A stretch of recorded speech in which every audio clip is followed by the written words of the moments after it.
الكرة إلى رودريجو، يلمس الكرة يحطها إلى فيدريكو فالفيردي، لمسة حلوة بيلين يحطها في الجهة اليسرى خطيرة، بيني بيني بيني بيني بيني بيني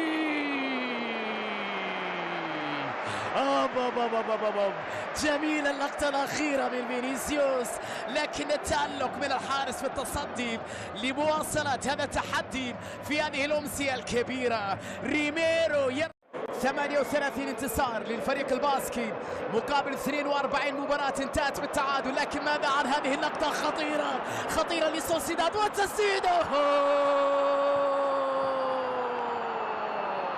بارينشيا يفعلها يا إلهي.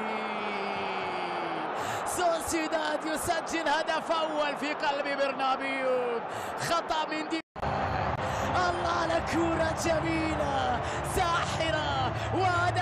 تمريرة فينيسيوس يرقص الشاب الصغير في برنابيو، بالتأكيد هذا المراهق. الله على كرة جميلة لا شيء فيها على ما يبدو، لذلك انتهى كل شيء سيداتي وسادتي في شوط المباراة الأول بهذه الوضعية، بهذه النتيجة، بهذا التعادل بين ريال مدريد وريال سوسيداد، هدف مقابل هدف. القائم الأول مرت من الجميع خطيرة وكرة يا إلهي، على كرة، الله على كرة خطيرة جدا، يا له من تصدي والأروع من لونين أمام هجمة كانت في منتهى الخطورة لمصلحة ريال سوسيداد.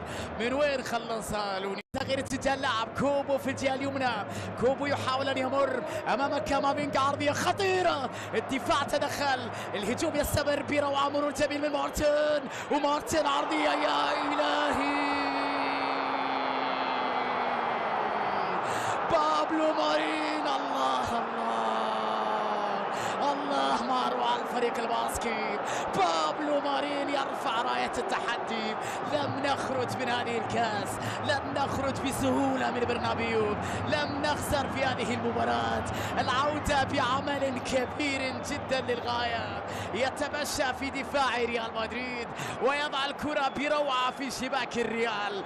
بابلو مارين بروعة كبيرة جدا، شوف الاستقبال هائل من جانب كوبو، وبعد ذلك هنا استخلص الكرة وحصل على الكرة، عدى من الأول عدى من الثاني، حط كرة ألابا أمامية، تغطية دفاعية لكنها بالخطأ إلى كوبو، جهة اليمين هذه خطيرة، كوبو يحاول يعدي يمر، خطيرة وتسديدة وكرة يا إلهي، مستحيل